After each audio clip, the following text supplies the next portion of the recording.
ஆண்ட பரம்பரை ஆஸ்திரேலியாவுக்கு ஜிம்பாப்வே கப்பைஸ் அடிச்சு போட்டானுங்க. 2007ல இதே மாரி ஜிம்பாப்வே கப்பைஸ் அடிச்சானுங்க. இப்போ 2026லயும் ஒரு கப்பைஸ் அடிச்சு போட்டானுங்க. ஜிம்பாப்வே ஃபர்ஸ்ட் ஹாஃப் பேட்டிங் புடிச்சு தரமா விளையாடுறானுங்க பாஸ். அதுவும் 4கெல்லாம் விட்டு காட்டுன்னு காட்டுறானுங்க. என்னதான் ஆஸ்திரேலியால அரை டீம் இன்ஜூரினால வெளிய உட்கார்ந்துருக்குன்னாலும், இந்த ஜிம்பாப்வே டீம குளோஸ் பண்றதுக்கான அனைத்து பாசிபிலிட்டியும் ஆஸ்திரேலியா கிட்ட இருந்துச்சு. ஆனா, credit where credit is due அப்டின்னா, கடன் எந்த இடத்துல குடுக்கணுமோ, அந்த இடத்துல கடன குடு அப்டின்னு அர்த்தம். அந்த மாரி.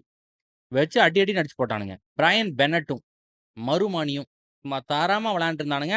8வது ஓவர்ல மறுமணிய குளோஸ் பண்ணிட்டானுங்க.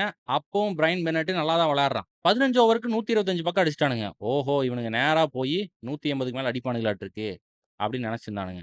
அப்போன்னு பார்த்து ஸ்டாய்னிஸ் பால் போட வரான். போட்ட ஒரு பால்ல ஸ்டாய்னிஸோட மண்டைக்கு குறி வச்சு வெறிகுண்டு அடிச்சான். நல்ல வேளை எஸ்கேப் ஆயிட்டான். அடுத்த பால் அதே மாரி குறி வச்சு நேரா சொல்ல முடியாத இடத்துல வெறிகுண்டு அடிச்சு போட்டான். அதிர்ந்து போன ஸ்டாய்னிஸ் தடுக்கலாம்னு சொல்லிட்டு கைய வுட்டா இன்ஜூரி ஆயி போச்சு.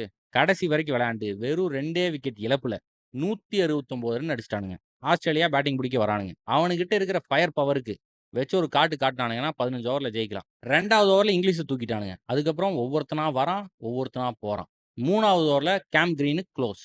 4வது ஓவர்ல டிம் டேவிடும் குளோஸ். 5வது ஓவர்ல டிராவிஸ் ஹெட்டும் காலி.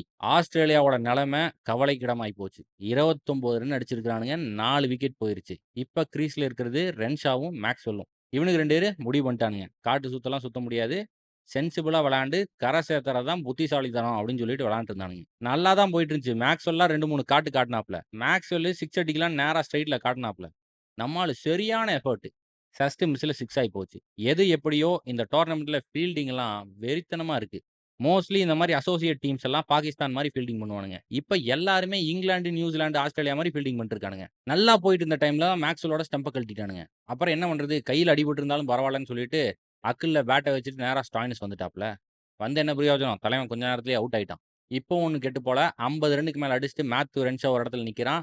டுவார்ஷியஸ் சொல்ல முடியாது பாஸ். திடீர்னு அடிச்சான்னா 6 100 மீட்டருக்கு அடிப்பான். அவன் என்ன பண்ணான்? ஒரு காட்டு சுத்து சுத்துனான். பாலு ஏர்ல அப்படியே டிராவல் ஆயிட்டு இருக்கு பவுண்டரி ரோப்ப நோக்கி. அப்போன்னு பார்த்து ஜிம்பாப்வே ஃபீல்டரு சும்மா சூப்பர்மேன் மாரி வந்து ஒரு கேட்ச். மரண கேட்ச். புடிச்சு போட்டான்ல. மேத்யூ ரென்ஷா இருக்கான். அவன் நெனச்சான்னா மேட்ச முடிச்சிரலாம். ஆனா ஜிம்பாப்வேக்காரனுங்க இன்னைக்கு நாங்க தான்டா ஜெயிக்க போறோம்ன்னு சொல்லிட்டு ரென்ஷாவ குளோஸ் பண்ணிட்டானுங்க. அதுக்கப்புறம் அந்த ஜாம்பா அவுட்டு. ஃபைனலி ஒரு ரன் அவுட்ட பண்ணி வுட்டு மேட்சையும் ஜெயிச்சு போட்டானுங்க. இதுதான் இந்த T20 வேர்ல்டு கப்போட தரமான கப் ஐஸ்.